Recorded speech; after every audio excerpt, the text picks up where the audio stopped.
How to fix messenger notification sound problem. Hey guys, welcome back to 1 million ideas YouTube channel. In this video I will show you how to fix messenger notification sound problem. So guys, for this you have to go to your messenger application and then you have to open the messenger. And now you can see here your profile icon. Click on profile icon and then you have to go to notifications and sound, and you can see here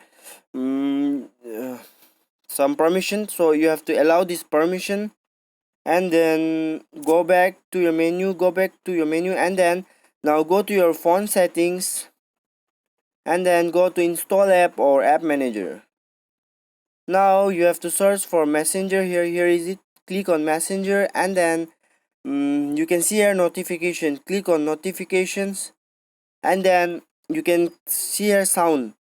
If you wanna allow the sound to be allowed, so to be ring, you have to allow this, and if you don't want, then you have to disable this. So guys, this is how you can fix messenger notification sound problem. Thanks for watching.